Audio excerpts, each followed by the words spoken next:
San Antonio police need your help looking for this 17-year-old girl. Kayla Reyna was last seen yesterday morning in the 1400 block of Vance Jackson. That's not far from West Avenue and I-10. She is described as being 5'4" with dyed red hair and brown eyes. Anyone with any information on where she could be is asked to call the San Antonio Police Department's Missing Persons Unit. That number on your screen, 210-207-7660.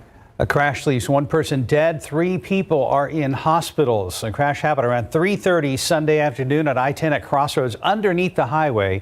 When emergency crews got there, one person had already died. The other 3 were taken to a hospital in critical condition. Investigators are still trying to figure out what caused the crash. In your morning headlines, Speaker of the House Kevin McCarthy will meet with President Joe Biden this week. Among the issues to be addressed, a U.S. debt ceiling. A White House spokesperson says Biden will ask McCarthy if he, quote, intends to meet his constitutional obligation to prevent a national default, end quote.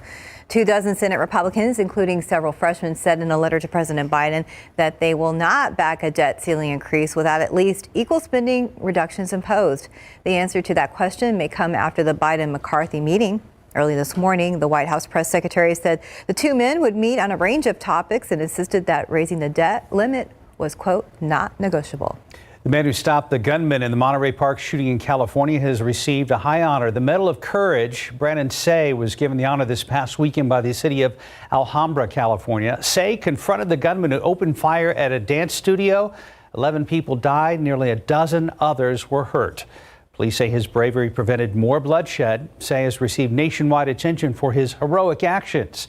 President Biden has invited him to attend the State of the Union address in Washington, D.C. next month. A 5.8 magnitude earthquake struck the western part of China this morning. The quake occurred at a depth of about 31 miles. Video from state media shows ceiling lights swaying in the city where the tremor was felt. Authorities are now organizing personnel to inspect railway lines, bridges, and tunnels and carry out damage assessment. Now to kids and the dangers of social media. A new poll finds the issue that worries parents the most about is their kids' mental health. And now, as ABC's Derek Dennis explains, the nation's top doctor is suggesting tougher age restrictions.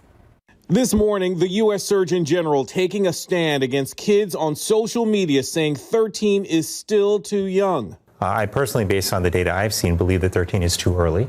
And I think that it's a time, early adolescence, where kids are developing their identity, their sense of self. ABC News medical contributor Dr. Alok Patel says research shows the Surgeon General is right. Those brains are still developing, and we have enough research to show that constant social media scrolling can actually affect brain chemistry in these young kids.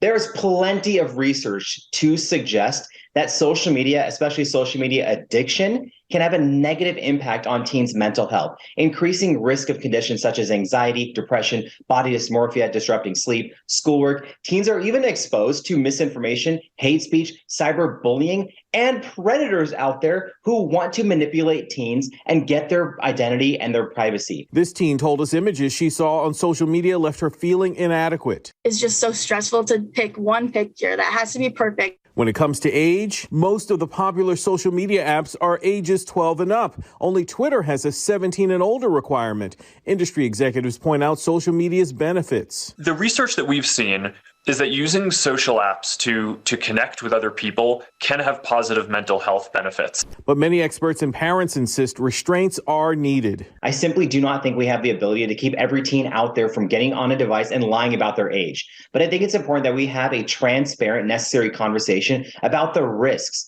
not only from a public health perspective, but from the companies themselves. Even in China, where TikTok was developed, there's an age and time restriction on the Chinese version. Those under 14 can only access it on youth mode and for just 40 minutes a day. Advocates want similar controls here in the U.S. Derek Dennis, ABC News, New York.